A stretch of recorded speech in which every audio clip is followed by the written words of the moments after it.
우리가 요한복음을 보면 예수님께서 두 가지 비유의 말씀을 하시죠. 요한복음 10장에 나와 있는 선한 목자에 관한 비유가 있고 또 15장에 포도나무의 비유가 나옵니다. 우리가 마태복음을 보면 13장에 비유에 관한, 청비에 관한 비유에 관한 말씀이 많이 나와 있어요.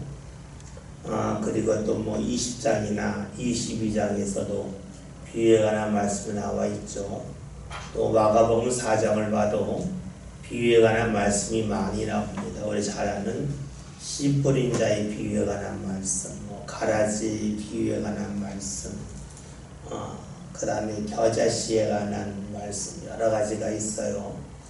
그런데 요한복음에는 그런 비유의 말씀은 전혀 나오지 아니하고 마태, 마가, 누가복음에 나왔지 않는 아주 독특한 비유가 나와 있는데 그것이 바로 선한 목자에 관한 비유와 그리고 15장에 나와 있는 포도나무의 비유입니다. 우리가 요한복음을 말할 때에는 7가지 이적이 있다고 그랬죠. 요한복음 2장에서 가나 혼인잔치의 이적이 표적이 있죠. 그리고 우리가 잘 아는 4장에서 예수님께서 왕의 신하의 아들을 고치시는, 우리가 다른 복음서로 말하면 백부장의 아인을 고치는 말씀과 유사한데 그게 있고, 5장에 우리 잘 아는 베데스다 연못가에서 38년 된 병자를 고치시는 말씀이 있고, 6장에서 예수님이 오병이어의 역사를 일으키시는 말씀이 있고, 또 5장에서 예수님이 무리를 걸어오시는 말씀이 있죠. 우리가 9장을 보면 예수님께서 실로암에서 남에서부터 맹인된 사람을 고치시는 말씀이 있고, 11장을 보면 죽은 나사로를 살리는 말씀, 7가지 표적이 있다고 그랬습니다. 또 7가지 나는 무엇이라 선언하는 말씀이 있다고 그랬죠. 예수님 6장에서 나는 생명의 양식이다. 예수님이 나는 양식이란 말씀하셨고, 또 우리 잘 아는 또 7장에서 8장에서 예수님 나는 세상의 빛이란 말씀하셨죠. 10장에서 예수님이 나는 선한 목자다. 또 나는 양의 분이란 말씀하셨고, 11장에서 예수님이 나는 부활이요 생명이란 말씀하셨고, 14장에서 내가 곧 길이요 진리요 생명이란 말씀하셨어요.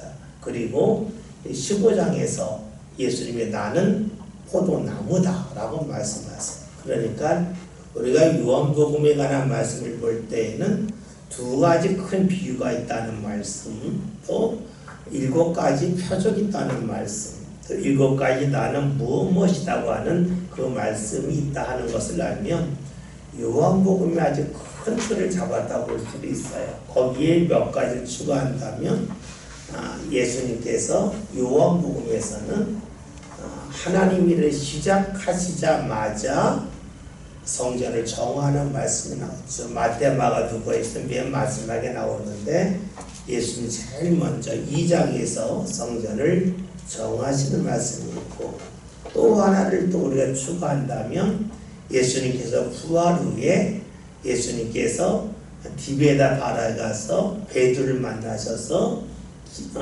오른쪽에 그물을 내리라는 말씀, 또 하나 더 말한다면 13장에 예수님께서 제자들의 발을 씻겨주는 말씀, 이 정도를 안다 그러면 우리가 요한복음을 아주 구체적으로 안다고도 볼 수가 있어요. 오늘 말씀을 보면 예수님이 나는 참 포도나무다 그랬어요. 우리는 이 말씀을 읽으면서 예수님이 참 포도나면 거짓 포도나무가 있습니까? 이렇게 질문할 수도 있겠죠. 근데 우리가 이 말씀을 읽을 때에는 우리의 눈으로 보면 되지 않고 당시의 눈으로 꼭 봐야 됩니다.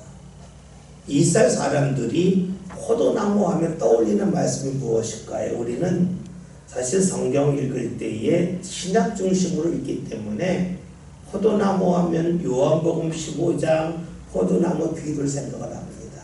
우리가 아까 찬송 90장에 있는 말씀, 참 포도 미유 같으니 참 좋은 친구다. 이 말씀처럼 요한복음 15장의 포도나무 비유를 생각합니다.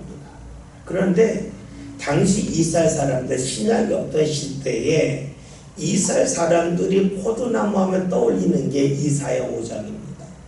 사실 이사야 5장은 우리가 잘 모르죠. 구약 성경을 여러 번 읽지만 그게 쑥쑥 지나치잖아요. 그런데 이스라엘 사람들은 포도나무 하면 요한복음 15장이 아니에요. 이거는 기독교인들이고 유대인들이 볼 때에 포도나무 하면 이사야 5장이에요. 이사야 5장 1절 2절 한번 찾아볼게요. 구약 성경 973면입니다.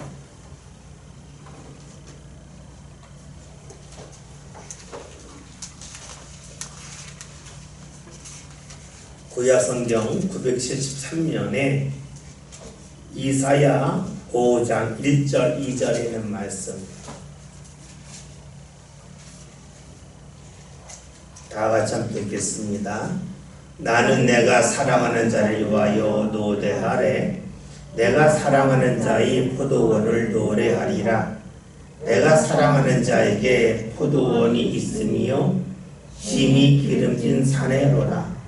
땅을 파서 돌을 제하고 극상품 포도나무를 심었도다. 그 중에 망대를 세웠고 또 그 안에 술터를 팠도다. 좋은 포도 몇 개를 팔았더니 들포도를 맺었도다. 아멘. 이것이 바로 이스라엘 사람들이 제일 잘 알고 있는 포도나무에 관한 말씀이에요. 하나님께서 이스라엘에게 가장 좋은 포도나무가 되기를 원하셔서 주께서 그들을 가장 좋은 포도원에 심어주셨는데 그들은 들포도가 되었다는 겁니다. 그러니까 하나님께서 큰 은혜를 주시면서 이스라엘 사람들이 하나님의 뜻에 맞게 살기를 원하는 그런 백성이 되기를 원했는데 하나님의 은혜를 받았음에 불구하고 하나님의 의도와는 다르게 들포도가 되었다. 아무도 돌보아주지 않고 막 자라는 포도가 되었다는 것을 말씀하는 거예요. 그러니까 이것은 이스라엘 사람들이 하나님의 은혜를 받았지만 그 은혜를 잊고 자기 마음대로 살았다는 것을 말씀하고 있어요. 이 말씀 속에서 예수님이 나는 참 포도나무라고 말씀하시는 거예요. 그러면 참 포도나무가 아니라고 하는 것은 포도나무가 아닌 것을 말하는 게 아니라 주인이 기대한 것과는 완전히 다른 모습으로 가는 그런 포도나무와는 달리 예수님은 자신을 심은 이의 뜻대로 좋은 포도나무가 되어서 좋은 열매를 맺었다라는 말씀이 돼요. 그러니까 참 포도나무라고 하는 이 말씀은 하나님의 은혜를 받고도 하나님을 멀리 했던 이스라엘과는 달리 예수님은 하나님의 은혜를 받았고 하나님의 뜻 가운데 움직이셨다고 하는 것을 포도나무를 통하여 말씀하신다고 보면 좋습니다. 그러니까 이 말씀이 가짜 포도나무가 있다는 것이 아니라 포도나무로서 역할을 잘 하지 못했던 이스라엘과는 달리 예수님은 포도나무의 역할, 즉 포도원 주인이 심은 대로 제대로 자라고 제대로 열매를 맺었다 하는 것이 됩니다. 이것을 좀 더 일반화한다면 이렇게 되겠죠. 이스라엘 사람들은 하나님의 은혜를 받고 하나님의 뜻을 알았음에도 불구하고 하나님의 뜻대로 행하지 않았다는 겁니다. 반면에 예수님은 하나님의 은혜를 받고 하나님의 뜻을 알았고 하나님의 뜻대로 살았다 하는 것이 되겠죠. 또 이스라엘이 참 포도나무가 되지 못했다는 것은 하나님의 뜻을 제대로 몰랐다는 것도 돼요. 왜 몰랐을까요? 하나님이 알려주지 않아서 몰랐다라고 구실을 잡으면 안 되겠죠. 하나님을 바라보지 않았기 때문에 하나님의 뜻을 몰랐다라고 볼 수 있어요. 우리가 그냥 사람으로 생각해 봅시다. 사람과 사람 사이 이야기할 때 중요한 것은 그 사람의 얼굴을 보는 거예요. 얼굴을 보면 이 사람이 말을 할 때에 말 뒤에 감춰져 있는 뜻을 발견할 수가 있어요. 그래서 뭐 좋다고 하지만 얼굴을 보면 좋지 않은데 마지못해서 따르면서 좋다고 할 때가 있고, 얼굴을 보면 정말로 좋아서 좋다고 할 때가 있어요. 그러니까 좋다고 하는 말은 그 말만 들으면 상대가 좋은가 보다 하겠지만, 상대의 표정을 보면 정말로 좋아하는 건지 어쩔 수 없이 좋아하는 건지, 아니면 말하는 사람에 맞춰주기 위해서 좋다고 하는지를 알 수가 있어요. 그래서 우리가 말을 할 때에는 소리를 듣는 것도 중요하지만 상대의 표정을 보는 게 중요해요. 우리나라 말 중에 제일 어려운 말이 눈치다, 눈치. 눈이 어떻게 움직이는지를 봐야 그 사람의 마음을 알 수 있다는 거예요. 눈치라고 하는 것이 눈을 보고 나면 그 사람의 말에 무엇이 담겼는지를 알 수 있다는 거죠. 눈치가 없다는 게 뭐예요? 말만 듣는 거잖아요. 이스라엘 사람들이 하나님을 바라보지 아니하니까 말씀을 전하시는 하나님의 마음을 몰라요. 그러니까 주의 뜻을 모른다고 볼 수가 있습니다. 얼굴을 보지 않고 이야기를 들으면 자기 마음대로 해석을 하죠.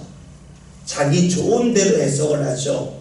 얼굴을 보면 상대의 마음이 드러나기 때문에 해석을 할 때 좀 더 분명해지는데, 얼굴을 보지 않으면 해석이 제 멋대로 해요. 이스라엘이 왜 하나님을 잘 몰랐을까요? 주의 뜻을 몰랐을까요? 그것은 하나님을 바라보지 않고 말씀을 들었기 때문이고, 하나님을 바라보지 않고 하나님 앞에 나와 제사했기 때문입니다. 그래서 오늘 말씀에서 이스라엘이 하나님의 뜻을 몰랐고 따르지 않았기 때문에 그들이 극상품의 포도나무가 되어야 되는데 들포도가 되었다는 것이죠. 예수님이 자신은 참 포도나무라고 말씀을 하셨어요. 왜 이런 말씀을 하셨을까요? 예수님은 하나님의 뜻을 알았고 하나님의 뜻대로 움직였다는 거예요. 다시 말하면 주인이 포도나무를 심을 때는 목적이 있다고요. 그 목적대로 잘 자라주면 그 포도나무는 주인이 볼 때 참 포도나무예요. 마찬가지로 하나님께서 예수를 보실 때에 하나님의 뜻 가운데 움직이셨기 때문에 예수님은 참 포도나무가 됩니다. 그런데요, 우리가 포도나무를 생각해 봅시다. 물론 우리가 나무를 심을 때에 한 곳에 심어놓고 계속해서 거기서 자라게 할 때도 있지만 때로는 옮겨 심기 할 때가 있어요. 그러면 포도나무 입장에서 볼 때에 왜 옮겨 심습니까? 라고 말할 수도 있어요. 그러나 주인의 뜻은 때로는 옮겨 심기 할 때가 있어요. 다시 말하면 처음에 들었던 말씀과 달라질 때가 있어요. 그럼에도 불구하고 포도나무는 대꾸하지 않습니다. 가만히 있습니다. 왜냐하면 주인의 뜻대로 열매를 맺어야 진짜 포도나무이기 때문이죠. 예수님이 어떻게 하셨습니까? 예수님은 철저하게 하나님의 뜻 가운데 움직이셨습니다. 다시 말하면 포도나무를 심었다고 하는 것은 하나님이 예수님을 세상에 보내셨다는 것이고, 포도나무를 옮겨 심겠다고 하는 것은 예수님이 이 세상에 오셔서 자기 마음대로 움직이신 것이 아니라 때로는 예수님께서 하나님이 원하신 대로 가기 위해서 숨기도 하시고 도망가기도 하시잖아요. 우리가 요한복음 8장에 있는 말씀을 보면 예수님께서 유대인들이 예수님을 잡아서 해하려고 할 때에 숨어서 도망가시는 말씀도 있어요. 자존심이 상할 만한 일이지만 예수님은 나는 그렇게 안 살겠습니다. 저는 당당하게 살겠습니다. 하지 않고 하나님의 뜻이라면 비굴하게 보인다 할지라도 저는 그 일을 마다하지 않겠습니다. 하셨다는 거예요. 즉 포도나무를 심고 옮겨 심기 할 때에 포도나무가 따르듯이 예수님은 그렇게 하셨다는 겁니다. 우리에게 중요한 것은 참 포도나무가 되는 거죠. 하나님의 뜻을 알고 그것을 따르는 것입니다. 근데 우리가 맨 처음에는 이렇게 말할 때가 있어요. 제가 하나님의 뜻을 몰라서 따르지 못합니다. 제발 하나님의 뜻을 알려주세요. 그래요. 그런데 정작 하나님의 뜻을 알게 되면 어떠한 말을 할까요? 힘든데요. 저에게 사정이 있는데요. 그러니까 하나님의 뜻을 다음에 따르면 안 되겠습니까? 라고 말할 때가 많아요. 다시 말하면 하나님의 은혜를 사모하지만 은혜의 자리로 나가는 것에 대해서는 우리가 주저할 때가 많이 있습니다. 그리고 자신이 은혜 받지 못하면 하나님을 탓할 때가 적지 않지요. 이스라엘 사람들이 그리했다 하는 겁니다. 우리가 새벽기도 시간에 사무엘상을 보면서 사울에 관한 말씀을 오랫동안 보았습니다. 지금 다윗에 관한 말씀을 보지만 다음에 사울에 관한 말씀이 또 나오지요. 여러분, 사울이 하나님을 따르지 않았습니다. 자기 마음대로 움직였습니다. 그러면서 그가 나중에 한탄을 하죠. 하나님이 나에게 말씀하지 않는다는 거예요. 금으로 말씀하지 아니하시고 선지자로 말씀하지 아니하시고 우리 무로로 말씀하지 아니하신다 그럽니다. 자신은 하나님을 따르지 않았으면서도 하나님이 나에게 무언가 알려주길 원하는 것이 사울입니다. 즉 하나님의 은혜를 사모하지만 주변 뜻대로 살지 않는 것이 바로 사울이었습니다. 그런 사울이 맨 마지막에 만나는 대상이 누구입니까? 우리가 다음에 보겠지만 신접한 여인을 만나게 되죠. 신접한 여인이라고 하는 것은 결국은 우상을 섬기는 자를 만납니다. 여러분, 우상을 섬기는 자의 특징이 뭡니까? 내가 필요할 때만 찾는 거예요. 내가 필요할 때에만 도움을 받고자 하는 것이 우상이에요. 그러니까 우상을 섬긴다고 하는 것은 인간관계로 본다면 몹쓸 짓을 하는 거죠. 단물만 쏙 빼먹는 거죠. 필요할 때만 찾고 필요하지 않을 등을 돌리는 겁니다. 그런데 거기에 대응한다고 그러면 둘 중 하나죠. 얼빠진 사람이거나 더 큰 걸 나한테서 빼먹을 사람이 되겠죠. 여러분, 우상을 섬긴다고 하는 것은 아주 어리석은 일입니다. 왜냐? 사람 사이에서는 그렇게 하면 관계가 깨지는데 어떻게 자신의 신을 믿는다고 그러면서도 필요할 때만 자신이 찾는 이가 자신에게 도움이 될 거라고 기대할 수 있겠어요? 참 포도나무의 특징은 심은 의도대로 열매를 맺는 것입니다. 예수님은 자신은 참 포도나무이고 아버지는 농부라고 말씀하셨습니다. 다시 말하면 예수님은 하나님이 보내셨다는 겁니다. 농부가 포도나무를 심듯이 하나님이 예수님을 보내셨다는 것이고, 또 때로는 옮겨 심기 하듯이 하나님께서 옮기시는 대로 예수님은 옮겨 다녔다는 것이 됩니다. 철저하게 모든 주도권을 하나님께 맡겼다 하는 것이 되겠죠. 세상에 오실 때에만 하나님의 인도하심과 주의 뜻 가운데 오신 것이 아니라 이 세상에 오셔서도 계속해서 주의 뜻 가운데 움직이셨기 때문에 예수님은 자신은 참 포도나무라고 말씀하십니다. 주인의 뜻대로 주인이 원하는 열매를 맺기 때문이죠. 여러분 우리가 길거리 가보면 강아지가 무지 많죠. 여러분 강아지 종류가 굉장히 많죠. 왜 이렇게 강아지 종류가 많을까요? 이유는 간단해요. 사람들이 자기가 필요에 따라서 이 강아지 자꾸 교배하면서 새로운 종자를 만들었기 때문에 수많은 강아지가 있어요. 무엇을 말합니까? 주인이 원하는 모습으로 우리가 강아지를 새롭게 태어나게도 하고, 또 과일로 말하면 새로운 종류의 과일이 나오잖아요. 같은 사과인데 새로운 품종이 나오고, 같은 딸기인데 새로운 품종이 나와요. 이건 뭡니까? 농부하는 거예요. 포도나무는 뭡니까? 농부가 원하는 대로 하는 거예요. 그래서 농부가 원하는 열매를 맺을 때 비로소 참 포도나무가 됩니다. 예수님은 그렇게 하셨기에 자신이 참 포도나무라고 말씀하십니다.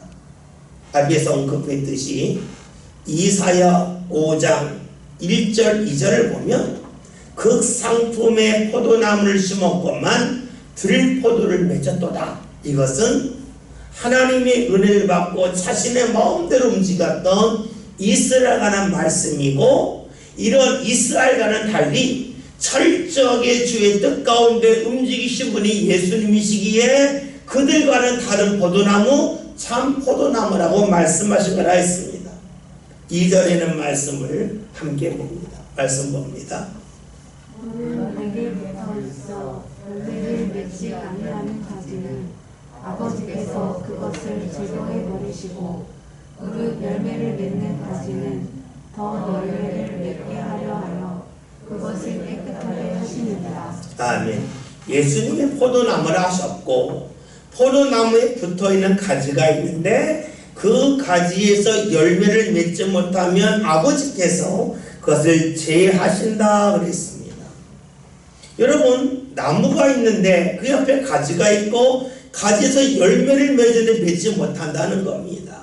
이것은 나무와 가지와의 관계이지만, 이 말씀을 하신 예수님은 포도나무에 관한 말씀을 하시는 것이 아니라 예수님과 관계를 맺는 사람에 대하여 말씀하고 계신 거죠. 예수님이 농사에 관한 말씀을 하시는 것이 아니라 농사에 빗대어서 믿음의 사람에 관하여 말씀하고 있습니다. 가지는 나무에서, 줄기에서 영양분을 공급받아서 열매를 맺습니다. 그런데 나무에 붙어 있지만 그 가지에서 열매를 맺지 못한다고 하는 것은 이 가지가 나무를 통하여 영양분을 공급받지 못했다는 겁니다. 다시 말하면 예수님과 함께하는 제자들이 있고 믿음의 사람들이 있는데, 이들이 예수님과 함께하면서 예수님이 주시는 말씀을 받아들이지 못했다는 것이 되겠죠. 그것이 바로 무엇입니까? 열매를 맺지 못하는 가지라는 거예요. 예수님이 왜 이 말씀을 하셨을까요? 먼저 예수님 자신을 본다면 가룟 유다가 있어요. 가룟 유다는 오늘 말씀대로 한다면 예수님에게 붙어있는 가지입니다. 그런데 그 가지가 열매를 맺지 못했습니다. 그래서 잘려나가죠. 왜 열매를 맺지 못했습니까? 예수님과 함께했지만 주님의 말씀을 받아들이지 않았기 때문입니다. 그러니까 오늘 말씀에서 나무에 붙어있는 가지가 열매를 맺지 못했다고 하는 것은 가지가 나무로부터 공급받는 영양분을 제대로 받아들이지 못했다는 것이 되겠고, 이것을 예수님과 제자들의 관계로 본다면 주께서 말씀을 주셨지만 말씀을 멀리한 사람이 됩니다. 말씀을 멀리했다고 하는 것은 또 이렇게로 볼 수가 있겠지요. 누가복음 17장을 보면 예수님이 길을 가실 때에 10명의 나병 환자가 와서 자신들을 불쌍히 여겨달라 했고, 예수님 그들에게 나병에서 고침을 받았는지를 확인하는 그 직능을 가진 제사장에게 가라 그랬어요. 가다 봤더니 났어요. 그랬더니 그 중에서 한 사람만 와서 예수님에게 감사하라고 했습니다. 그랬더니 예수님께서 나머지 9이 어리냐고 말씀하셨고 그에게 구원을 받았다고 말씀을 하셨습니다. 봅시다. 10명의 사람들 중에서 첫 번째 은혜, 즉 몸이 낫는 은혜는 다 받았습니다. 그러나 그 중에서 영혼 구원의 은혜까지 받은 사람은 한 사람에 불과합니다. 다시 말하면 10명은 첫 번째 열매는 맺었지만 두 번째 열매까지 맺은 사람은 10명 중에서 한 명에 불과했다는 것입니다. 다시 말하면 처음에는 예수님과 관계를 맺고 말씀을 듣고 따르며 살았지만 어느 순간부터는 말씀에서 등을 돌린 사람이 나타났다는 것이에요. 그것이 바로 10명의 나병 환자 중에 9명을 말합니다. 나무로 말하면 나무에서 영양분을 공급받았던 가지가 어느 순간부터 영양분을 공급받는 것을 하지 아니하면서 열매를 맺지 못했다는 것이죠. 이런 가지들을 아버지께서 제거하신다라고 말씀하셨습니다. 말씀을 듣다가 말씀에서 등을 돌리지 않는 사람은 예수님 시대에만 있는 것은 아닙니다. 주님 앞에 나오다가 어느 순간부터 주님 앞에 나오지 않는 이들, 말씀에 따라 살다가 어느 순간부터는 말씀을 뒤로하며 사는 사람들은 예수님 시대에만 꼭 있는 것은 아닙니다. 누가복음 14장의 말씀을 보면 잔치에 관한 비유가 나오죠. 어떤 사람이 잔치를 베풀면서 사람을 초청하잖아요. 그때 사람들 한 이야기가 저는 밭을 사야 합니다. 저는 소를 사야 합니다. 저는 결혼해야 합니다. 그래서 갈 수가 없다라고 말을 합니다. 나름대로 합리적인 이유입니다. 부르지만 부름에 못 가는 이유가 합리적입니다. 그런데 그들이 합리적으로 못 간다고 했지만 그들은 결국에는 잔치에 들어가지 못했습니다. 무엇을 말할까요? 신앙은 그래서에서 멈추는 신앙이 있고 그럼에도 불구하고까지 가는 신앙이 있다는 겁니다. 즉 내가 힘들어서 주님을 찾을 수가 있고 내가 여유가 있어서 주님을 찾을 수가 있습니다. 내가 필요해서 주님을 찾을 수도 있습니다. 많은 이들이 여기서 멈춥니다. 그러나 내가 바쁨에도 불구하고 내가 주님 앞에 오겠다. 내 몸이 잘 움직이기 힘듦에도 불구하고 주님 앞에 오겠다는 그러한 신앙은 많지가 않습니다. 그래서 신앙은 많지만 그럼에도 불구의 신앙은 많지가 않습니다. 예수님이 나병 환자를 고친 것에 관한 말씀을 본다면 10명 중에 9명은 그래서의 신앙이고 1명 정도가 그럼에도 불구하고의 신앙의 사람이 됩니다. 그러면 그래서의 신앙에서 멈추는 이유가 어디 있을까요? 그것은요, 내가 주님 앞에 나올 때에 주님을 생각할 때에 주님을 맨 앞에 두는 것이 훈련되지 않아서 그렇습니다.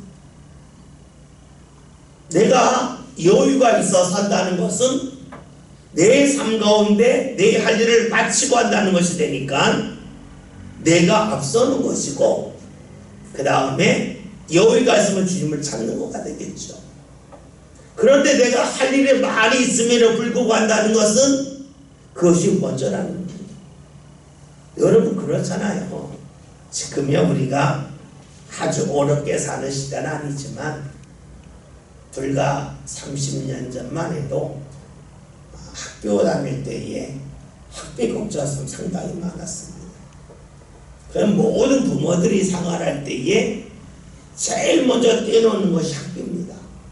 학비를 떼어놓고 나서 돈이 남으면 옷을 사고 먹을 거를 좀 더 좋은 걸 먹는 겁니다.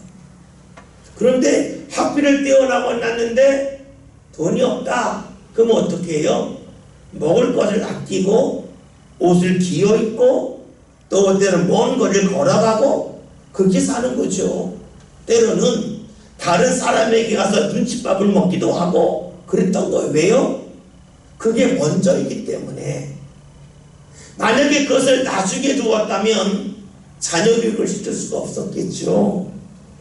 오늘 우리가 하나님을 믿을 때는 마찬가지예요.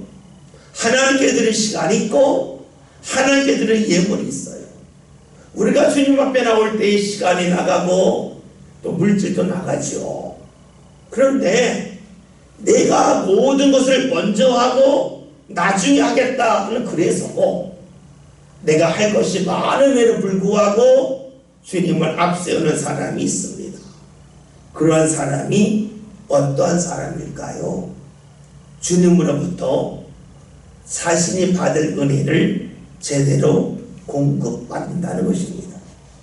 오늘 성경에서 나무에 붙어 있지만 열매를 맺지 못하는 가지, 즉 주님으로부터 은혜를 공급받지 못한다, 말씀을 공급받지 못한다 하는 그런 사람에 대하여 주께서 주시는 말씀이 하나님께서 제거하신다라고 하셨습니다. 제거한다고 하는 것은 완전히 버렸다 하는 뜻도 되겠지만 그 뜻보다는 그 몫을 다른 사람에게 넘긴다 하는 것이 될 거예요. 여러분 이럴 때 있잖아요. 집에서 뭔가 요리를 하고 자녀들 나눠주는데 멀리 있는 자녀가 밤에 올 줄 알 걸 알면 음식을 남겨놓잖아요. 더 먹고 싶다고 하는 자녀가 있어야 이거는 더 먹지 말고 뭐 동생이나 형이도 오면 해주자 그래요. 그런데 알았어요. 알으면 어떻게 될까요? 이거 버리는 게 아니잖아요. 동생들 몫으로 넘어가잖아요. 와야 할 때 오지 않으니까 그걸 버리는 게 아니라 이것을 있는 사람에게 주는 거예요. 근데 이것은 안 오는 사람에게 보면 자신은 받을 몫을 못 받는 게 돼요. 그 몫의 자리에서 밀려나는 게 돼요. 이것을 좀 심하게 말하면 제거한다고 볼 수가 있어요. 우리 새벽에 보는 사무엘상에 있는 말씀을 보면 13장에서 다윗이 블레셋과의 전쟁을 앞두고 그가 사무엘을 기다리지 않고 제사를 드리자 사무엘이 와서 이야기하잖아요. 왕이 망령된 일을 했다. 왕이 그렇지 않았으면 왕의 나라가 길 것이겠지만 그러하지 않았기 때문에 하나님께서 당신의 나라를 다른 사람에게 나라에게 넘길 거라고 말한단 말이에요. 이게 뭐예요? 은혜를 받아야 할 사람이 받지 못하게 되면 그는 밀려나요. 밀려나게 되면 은혜가 없어지는 게 아니라 은혜가 다른 사람에게 넘어가는 거가 되죠. 이것을 우리가 잘 아는 요한계시록 2장에서 에베소 교회가 난 말씀을 보면 이 에베소 교회가 처음 사랑을 잃어버렸는데 그 처음 사랑을 회복하지 않으면 내게서 촛대로 옮기겠다는 거야. 촛대로 옮기겠다고 하는 것은 너희가 받을 은혜가 다른 사람에게 넘어간다 하는 말씀이 되겠죠.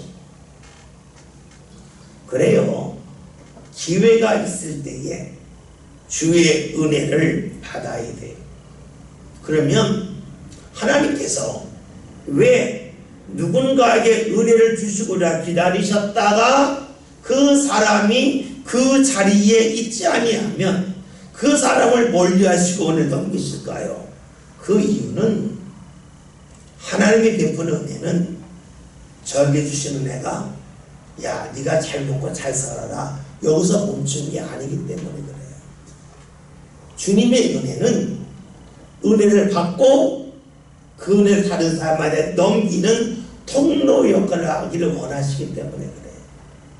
우리가 아브라함에 관한 말씀을 보면 하나님께서 아브라함에게 네가 복이 될지라 그랬어요. 옛날 성경에는 네가 복의 근원이 될지라 그랬어요. 이거 다시 말하면 네가 복의 통로가 되라는 말이에요.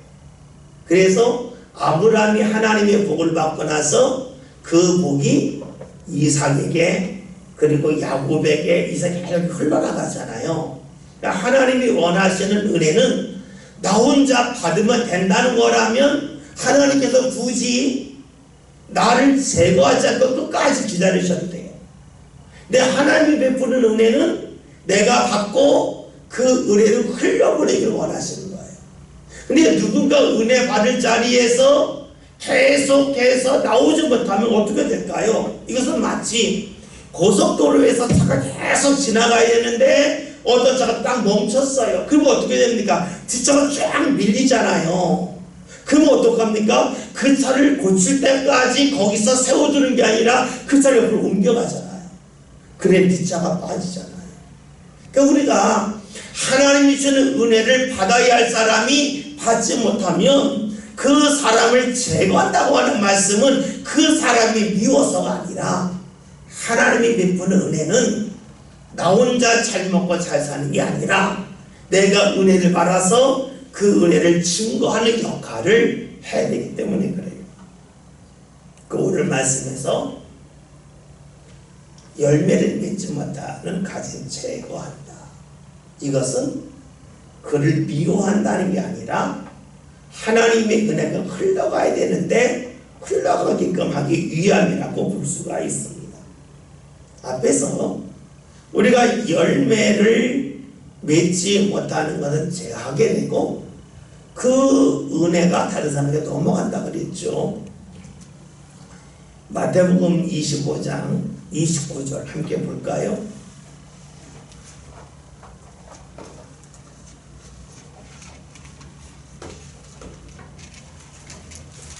신약 45년 마태복음 25장 29절입니다. 다 같이 함께 봅니다. 25장 29절 있습니다. 무릇 있는 자는 받아 풍족하게 되고 없는 자는 그 있는 것까지 빼앗기리라. 아멘. 달란트 위에 나와 있는 말씀인데 한 달란트 받은 사람이 그걸 땅에 묻어두었기 때문에 주인이 그것을 5달란트 받은 자가 10달란트를 남겼을 때 그에게 넘겨주면서 하시는 말씀입니다. 이것은 무엇을 말할까요? 하나님께서는 우리가 감당할 수 있는 그 모습으로 주님 앞에 나아갈 때에 더 부어주신다는 겁니다. 그래요. 은혜를 더 주신다고 하는 것은 우리가 볼 때에 내가 더 많은 물질이 생겼다. 이것을 생각할 수 있겠지만 더 중요한 것은 은혜를 받았다고 하는 것은 하나님의 일을 더 감당할 수 있는 사람이 된다 하는 것입니다. 때로는 우리가 힘든 일을 할 때가 있어요. 하나님의 일이 힘들 때가 있어요. 그러면 왜 주께서 우리에게 힘든 일을 허락하실까 하는 거예요. 그것은 다시 말하면 우리로 하여금 그것을 감당할 수 있는 은혜를 부어주시기 위함이라고도 볼 수 있어요. 여러분, 우리가 힘들 때에 더 주를 의지하죠. 힘듦을 통해서 하나님은 우리의 신앙의 근력을 강화시켜줍니다. 힘든 일이 없을 때에 우리는 살던 방법대로 사는 거예요. 그러니까 익숙하게 사는 거예요. 힘들면 사람은 새로운 방법을 찾습니다. 마찬가지로 신앙 가운데 힘든 일을 경험한다고 하는 것은 신앙 가운데 주님을 더 가까이 할 수 있는 방법을 찾게 되죠. 우리가 힘들다고 하는 것은 주님이 나를 버렸다라고 생각하기보다는 주께서 내게 더 풍요로운 은혜를 주시고자 함이구나 라고 보는 게 좋습니다.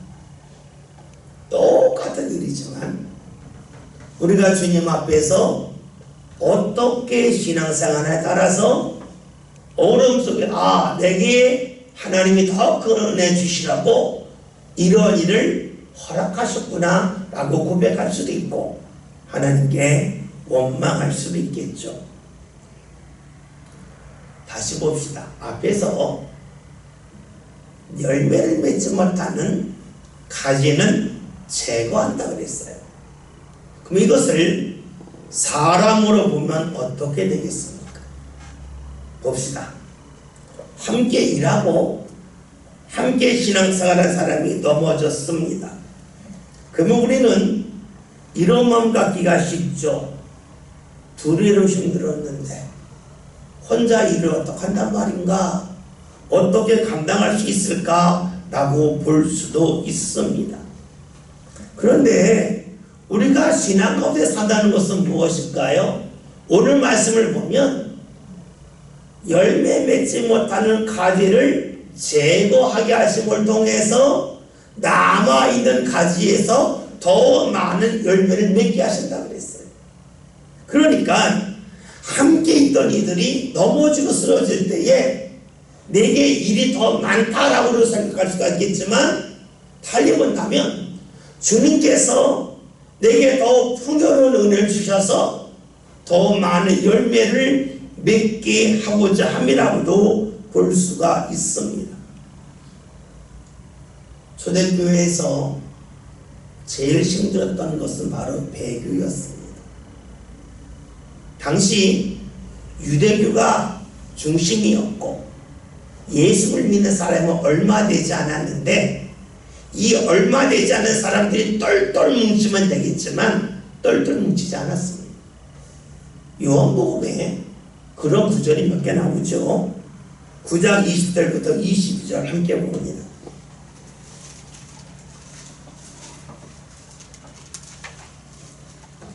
9장 20절부터 22절 제가 20절 읽겠습니다. 여러분 21절 읽고 20절 다 같이 읽습니다.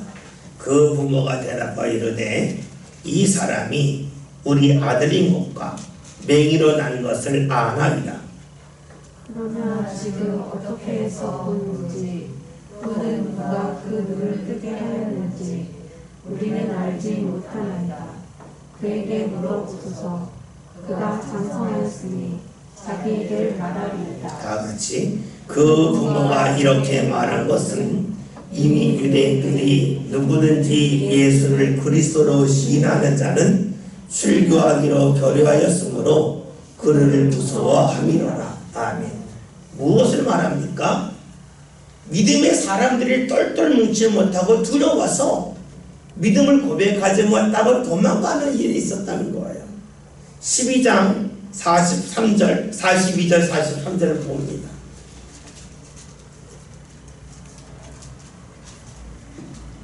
제가 40절 읽겠습니다. 그러나 12장 42절입니다.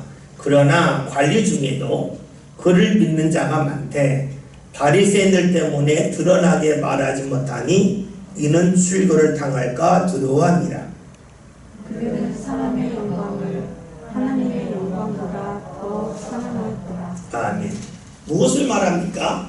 당시에도 두려워서 믿음을 지키지 못하고 도망가는 이들이 적지 않았다 하는 것을 말합니다. 그러니까 우리가 이런 것을 생각해 보면 열매를 맺지 못하는 이들을 제거하시고 열매를 맺는 이들로 하여금 깨끗하게 하심을 통하여 더 맺게 하신다는 것을 쉽게 받아들일 수가 있습니다. 예수님은 열매를 맺지 못한다, 말씀을 듣기를 거부한다, 이런 죄를 제거하심을 통하여 깨끗하게 하신다 그랬습니다. 즉 때로는 주위에 있는 신앙의 사람들의 신앙을 막을 때가 있어요. 신앙을 막을 때가 있습니다. 그래서 가슴을 먹먹하게 할 때가 있어요. 옆 사람 때문에 내 신앙이 성장하지 못하고 세상 말로 하면 우울증에 빠질 것 같은 그런 아픔이 있을 때가 있어요. 성경을 볼까요? 사무엘상 16장 1절.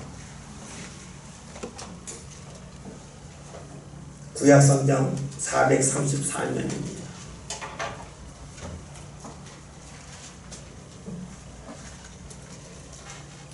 다 같이 읽겠습니다. 구약성경 434년 말씀 봅니다. 여호와께서 사무엘에게 이르시되 내가 이미 사울을 버려 이스라엘 왕이 되지 못하게 하였거늘 네가 그를 위하여 언제까지 슬퍼하겠느냐? 너는 뿔에 기름을 채워 가지고 가라.